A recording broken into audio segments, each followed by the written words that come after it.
Hey guys, so this video we're going to check out this Mango Stand record player. There's three things that I really like about it. One, I love how it looks. I think it looks really cool. Sounds great. It's also Bluetooth capable, so we'll get into all the features here in 1 second. And I also love that it's just a way to revive your old records, or if you're interested in records, gives you a record player so you can get into it, pick some up, and be able to play them, check them out, listen to them. I just like that. I like the old nostalgic kind of stuff, back to a better time. But the Mango Stand was given to me for free by them, so I can make this video showing it to you. And we're going to go through all the features. First thing I want to show you is just how it looks, the look of this guy. It's a briefcase style. It does have this little clasp on the front, but it has, I'll unplug it real quick so we can pick it up. I love the color. It's kind of got this mid-century greenish color to it, and then you have all the chrome accents like on the handle and all the corners. Kind of just looks like you can see someone, I don't know, getting on a train or something back in the day and bringing their little briefcase record player with them. I just think it looks really cool. Like, you could legitimately have this kind of sitting out and it would look cool on a shelf or something. So we have that. It's also pretty lightweight, so it is portable as long as you keep it plugged in, which, by the way, I need to do that so we can turn it on here in a second. Where did that go? And real quick, by the way, before we get too far ahead of ourselves, on the back side here, you do have the barrel connector, which is what I just plugged in, and then we have our left-right line outs, so we can hook up other stuff to it. Now, let's open this guy up here.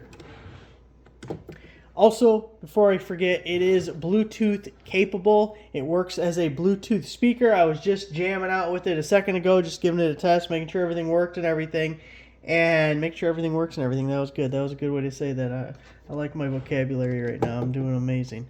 You got your speakers up front here. The Bluetooth speaker actually sounds really good. It is much better than a lot of the little tiny rechargeable Bluetooth speakers that you can get. I was pretty impressed with the sound that it gave out. So that is one bonus for it. Now, one of the knobs right here is a treble and bass. I'll give you a close-up here in a second. Adjustment knob. I tried cranking up the bass on it just to see what it would be like with the songs that I was listening to.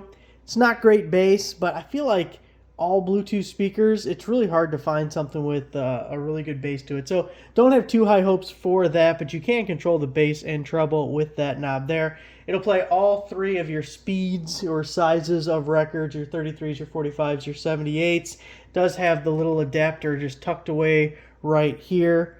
For your 45s, just drop it in. So I like that there's a little holder for it right there. Let me get this off so you can take a closer look.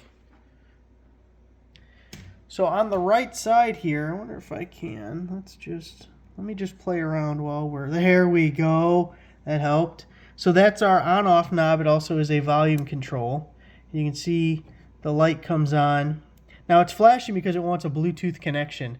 The Bluetooth name is like BDLT or something like that, and that's what you'll see on your phone when you want to connect it. I have my Bluetooth turned off on purpose so it wouldn't connect while I was recording this, but that's why it's flashing. But that is your volume control there. This is your tone, your bass or treble. You have an auxiliary jack, and you also have a headphone jack. Now, one thing I wish they would have done is it is super hard to read these switches. I wish they would have done them in white like they did over here, but they didn't. So the top is your speed selector, your 33, your 45, or your 78. The bottom, at first, I thought it was labeled wrong because I just saw the on and the off. And you can see when it's on, that's not working. But when I flip it to off, the turntable portion comes on because it's actually labeled as auto stop. So you're turning auto stop on and off. Now notice when the record player is going, that stopped flashing blue because you turned off the Bluetooth mode. If I go back to this, now I'm back into Bluetooth mode. You do have your arm lift lever here. Whoops, not going to work. There's a little, there it is, little lock guy that you just got to push back that holds the arm in place. And then we have our lift lever so we can lift it up. Spin it over there. You can see it starts going and it turns off the Bluetooth. Now there is a little cover right here protecting the needle, but the needle is there. It's installed. This is all ready to go. You don't have to do anything. Well, I guess we can just go over here. I mean, it's not going to do anything because we got the cover on and that's not a record. Oh, it didn't like me doing that apparently. So anyway, I don't have a record and I'm not allowed to play music anyway, so there was no chance of me being able to do that for you. This is just a piece of paper sitting here that I left so you could see it spinning. But that's what it looks like. Again, it sounded really good.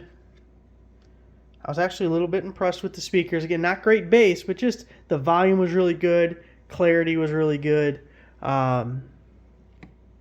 It didn't get distorted or anything when I cranked it all the way up. You know, sometimes things get like that.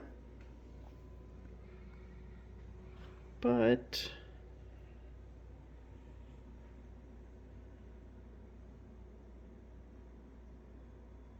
I think it's a really cool item.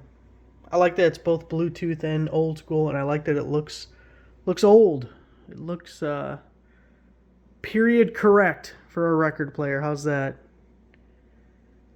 So there it is, guys. Thanks for watching.